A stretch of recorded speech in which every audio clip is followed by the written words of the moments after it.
Hello everyone, आप देख रहे हैं चैनल अमीन इन्फो।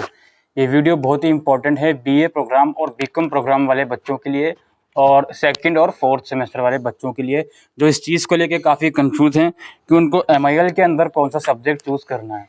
ठीक है, अब समझिए बातों को।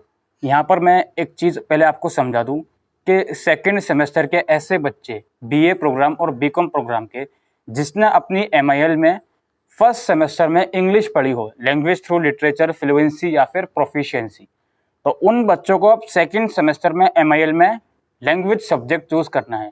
और वो बच्चे परेशान हैं कि सर लैंग्वेज के साथ साथ हमारे पास इकोनॉमिक्स और पॉलिटिकल साइंस का भी ऑप्शन है, तो क्या हम वो चूज कर सकते हैं। सिमिलरली फोर्थ सेमेस्टर के भी ऐसे बच्चे हैं जिनको एमआईएल में अब लैंग्वेज पढ़नी है, बट उनके साथ साथ डैशबोर्ड में या फिर एग्जाम फॉर्म वाले ऑप्शन में उनके पास इकोनॉमिक्स और पॉलिटिकल साइंस का भी जो सब्जेक्ट्स हैं वो शो हो रहे हैं। तो आप लोग परेशान हो कि हम उसको चूज़ करें या नहीं करें। वैसे तो ये चीज़ मैंने आपको ऑलरेडी क्लियर कर दी थी, बट स्टिल मेरे पास इसी चीज़ को लेकर काफ़ी सारे मैक्सिमम क्वायरीज हैं जो मैं इस वीडियो में दोबारा से रिजॉल्व करने की कोशिश करूँगा। तो सबसे पहली चीज़ दोस्तों, यहाँ पर आपको कुछ चीज़ें समझनी है। अगर आपने अपने स्कूल में, ध्यान से चीज़ों को समझिए, अगर आपने अपने स्कूल में क्लास 8 भी यहाँ पर इंक्लूडेड है, क्लास 8 या उसके बाद कोई लैंग्वेज पढ़ी है इंग्लिश के अलावा। लैंग्वेज में हमारे पास 4 ऑप्शन हैं, हिंदी, तमिल, पंजाबी या फिर उर्दू। इन चारों में से कोई लैंग्वेज आपने अपने स्कूल में क्लास 8 या फिर उसके बाद पढ़ी है, तो आपको एमआईएल में वही लैंग्वेज पढ़नी होगी। अब जो हमारे पास एसओएल जो 4 लैंग्वेजेस ऑफर कर रहा है, हो सकता है इसमें से कोई 2 लैंग्वेज आपने अपने स्कूल में पढ़ी हों। लाइक ऐसा हो सकता है आपने हिंदी क्लास 12 तक पढ़ी हो और उर्दू भी पढ़ी हो क्लास 10 तक, या फिर ऐसा हो सकता है आपने हिंदी क्लास 12 तक पढ़ी हो, उसके साथ पंजाबी भी आपने क्लास 8 या क्लास 10 तक पढ़ी हो। तो जो भी लैंग्वेज आपने पढ़ी है वही लैंग्वेज आपको एमआईएल में चूज़ करनी पड़ेगी। एमआईएल में लैंग्वेज के अलावा पॉलिटिकल साइंस और इकोनॉमिक्स का भी ऑप्शन आ रहा है। वो ऑप्शन उन बच्चों के लिए होता है जिसने अपने स्कूल में क्लास 8 या उसके बाद कोई लैंग्वेज नहीं पढ़ी होती। कोई लैंग्वेज से मेरा मतलब है ये जो 4 लैंग्वेज एसओएल ऑफर कर रहा है, इन चारों में से अगर कोई भी लैंग्वेज अपने स्कूल में आपने क्लास 8 या उसके बाद नहीं पढ़ी, सिर्फ उसी केस में आप जो इन लीव ऑफ एमआईएल वाले सब्जेक्ट हैं ये आप चूज़ कर सकते हो। ठीक है। अच्छा, यहाँ पर सेकंड सेमेस्टर वाले बच्चों, आपसे जब फॉर्म भरवाया जा रहा है सेकंड सेमेस्टर का, तो आपसे ये पूछा जा रहा है ना कि आपने कौन सी लैंग्वेज किस क्लास तक पढ़ी है। तो उस चीज़ को पूछने का यार मकसद समझिए, उस चीज़ को पूछने का मकसद समझिए।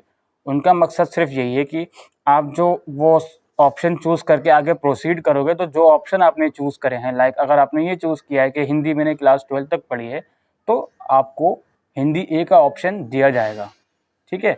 और अगर आप ये चूज़ के आगे बढ़ते हो कि मैंने हिंदी क्लास 10 तक पढ़ी है, तो आपको हिंदी बी का ऑप्शन दिया जाएगा।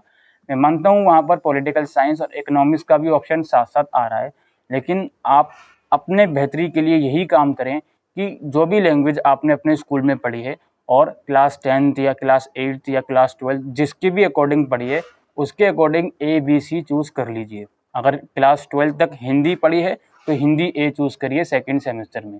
और ये सिर्फ उनके लिए है जिन्होंने फर्स्ट सेमेस्टर में एमआईएल में लैंग्वेज नहीं पढ़ी, इंग्लिश पढ़ी है। ठीक है। अगर आपने एमआईएल में ऑलरेडी लैंग्वेज पढ़ ली है तो सेकंड सेमेस्टर में आपको इंग्लिश ही मिलेगी, वो मार्क्स के अकॉर्डिंग मिलेगी, वो मैं ऑलरेडी क्लियर कर चुका हूँ कई वीडियोस में। लेकिन ये जो स्पेसिफिक टॉपिक है ये फिर भी बच्चों को समझ में नहीं आ रहा है, तो इसलिए मैं दोबारा से आपको क्लियर कर रहा हूँ। ठीक है। तो कुल मिलाकर बात सारी ये है कि अगर आपने अपने स्कूल में क्लास 8 या उसके बाद लैंग्वेज पढ़ी है उन चारों में से जो एसओएल ऑफर कर रहा है, तो वही लैंग्वेज आप अपनी ग्रेजुएशन में पढ़ोगे सेकेंड सेमेस्टर में। ठीक है जी। और सपोज करो आपने स्कूल में पंजाबी क्लास 10 तक पढ़ी है और हिंदी क्लास 12 तक पढ़ी है, तो आपके जो डैशबोर्ड में ऑप्शन आएगा हिंदी ए का क्योंकि आपने क्लास 12 तक पढ़ी है, और पंजाबी बी का क्योंकि आपने क्लास 10 तक पढ़ी है। तो आप उन दोनों में से कोई एक चूज़ कर सकते हो। एक चीज़ ये भी याद रखना कि जो भी लैंग्वेज आप चूज़ करोगे अपनी एलिजिबिलिटी के अकॉर्डिंग, वो लैंग्वेज आप सेकेंड ईयर में भी पढ़ोगे। ऑफ कोर्स सिलेबस दूसरा होगा। जैसे आपने हिंदी ए चूज़ करा है अपनी एलिजिबिलिटी के अकॉर्डिंग, हिंदी ए ही आपको लेना है, तो हिंदी ए आप सेकेंड ईयर में भी पढ़ोगे। इस चीज़ को ध्यान में रखना, क्योंकि काफ़ी बच्चे ऐसा हो सकता है कि 2 लैंग्वेजेस उन्होंने पढ़ी हो, एसओएल जो लैंग्वेजेस ऑफर कर रहा है उसके अकॉर्डिंग 2 लैंग्वेजेस आपने अपने स्कूल में पढ़ी हो, एक क्लास 10 तक और दूसरी क्लास 12 तक। तो सपोज करो आपने पंजाबी चूज़ कर लिया आपने, क्लास 10 तक पढ़ी है, तो पंजाबी लैंग्वेज फिर आपको सेकेंड ईयर में भी पढ़नी होगी। और हिंदी अगर आप चूज़ करते हो तो हिंदी लैंग्वेज आपको सेकेंड ईयर में भी पढ़नी होगी। तो कॉमन सब्जेक्ट हिंदी ही है, mainly Hindi he maximum number of student choose करते हैं, तो वो आप चूज़ करिए अगर आपने स्कूल में किसी भी लेवल तक हिंदी पढ़ी है, क्लास 8 या उसके बाद तक। तो ये चीज़ अब आप अपने दिमाग से निकाल दीजिए कि उसमें इकोनॉमिक्स और पॉलिटिकल साइंस का ऑप्शन आ रहा है, वो मैं चूज़ करूँ या नहीं करूँ। वो ऑप्शन सिर्फ उन्हीं बच्चों के लिए होगा, पॉलिटिकल साइंस और इकोनॉमिक्स का, जिसने अपने स्कूल में क्लास 8 या उससे बाद कोई भी लैंग्वेज नहीं पढ़ी जो एसओएल ऑफर कर रहा है। आई होप आपके चीज़ें समझ में आ रही हैं। अगर आपके चीज़ें समझ में आती हैं तो समझिए चीज़ों को, ठीक है, बिना वजह शॉर्टकट अपनाने की, यार मैं इकोनॉमिक्स पढ़ना चाहता हूँ, आपकी चीज़ें समझ में आ रही हैं, उसके बावजूद भी आप इकोनॉमिक्स ज़बरदस्ती चूज़ कर रहे हो, तो वो आप गलत कर रहे हो। मैं आपसे रिक्वेस्ट करूँगा, अगर आपके मन में ज़रा भी डाउट है, ज़रा भी चीज़ें नहीं समझ में आ रही वीडियो के थ्रू, तो आप एसओएल कैंपस चले जाइए, वहाँ पे जाके कन्फर्मेशन कर लीजिए। जितनी मेरी नॉलेज है, मैंने अपनी नॉलेज के अकॉर्डिंग आपको इन्फॉर्म कर दिया है। मैंने खुद सीबीसीएस सिस्टम से ग्रेजुएशन करी है, इवन प्रोग्राम कोर्स भी मैंने किया है। जो मैंने चीज़ें देखी हैं वो मैंने आपको बता दी हैं। अब अगर आप नहीं समझ रहे हैं चीज़ों को, तो एक बार एसओएल कैंपस चले जाइए, वहाँ पर जाकर जो ऑफिशियल हैं उनसे बात करिए कि ऐसी ऐसी बात है, मैंने स्कूल में ये लैंग्वेजेस पढ़ी हैं, मेरे डैशबोर्ड में एमआईएल के अंदर पॉलिटिकल साइंस और इकोनॉमिक्स का ऑप्शन आ रहा है, क्या मैं ये चूज़ कर सकता हूँ या नहीं। वो आपको इन्फॉर्मेशन दे देंगे, आप वहाँ से तसल्ली ले लीजिए, क्योंकि मुझे जितनी इन्फॉर्मेशन थी वो मैं अब आपको बता चुका हूँ। और दूसरी बात ये है कि जो 4th सेमेस्टर के प्रोग्राम के स्टूडेंट हैं उनको तो कुछ सोचना ही नहीं है, उन्होंने फर्स्ट सेमेस्टर में पढ़ ली ना लैंग्वेज, हिंदी या उर्दू या तमिल या पंजाबी, तो वही सेम आप पढ़नी है 4th सेमेस्टर में।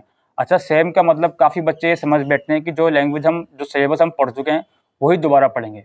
ऐसा नहीं होता है। सेम का मतलब मेरा ये है कि अगर आपने हिंदी ए पढ़ी है तो दोबारा से आपको हिंदी ए चूज़ करनी है, क्योंकि काफ़ी बच्चे बोल रहे थे कि सर उसमें कोड गलत है, कोड दूसरा है, आप तो बोल रहे थे सेम पढ़नी है। अरे तो भाई सेम का मतलब है कि जो लैंग्वेज आपने फर्स्ट सेम में पढ़ी है वही 4th सेमेस्टर में पढ़ोगे। सेम का मतलब ये नहीं कि एज इट इज सिलेबस उठाकर आपको फर्स्ट सेमेस्टर वाला 4th सेमेस्टर में दे दिया जाएगा। ऐसा कहाँ होता है यार? क्या स्कूल में आपने 8th क्लास की हिंदी और 9th क्लास की हिंदी सेम पढ़ी है? तो यार चीज़ों को समझिए दिमाग से, और जो भी चीज़ें हैं आप आपके सिलेबस भी डाउनलोड करोगे, उसमें भी लिखा हुआ है, वो सब चीज़ें आप शायद पढ़ना नहीं चाहते तो इसमें आप कोई कुछ नहीं कर सकता, ठीक है। तो जो भी चीज़ें थी वो मैंने आपको बता दी हैं। अब आप प्लीज़ कमेंट सेक्शन में नहीं लिखें कि मेरे पास हिंदी के अलावा इकोनॉमिक्स पॉलिटिकल साइंस का ऑप्शन आ रहा है तो क्या मैं वो चूज़ कर लूँ। अगर आप चूज़ कर रहे हो तो अपने रिस्क पर चूज़ कर रहे हो, ठीक है, अपनी खुशी से चूज़ कर रहे हो।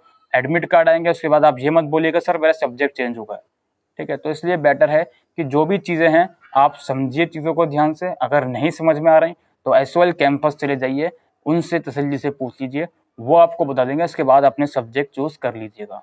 इसी के साथ आज के लिए वीडियो में इतना ही। Thank you.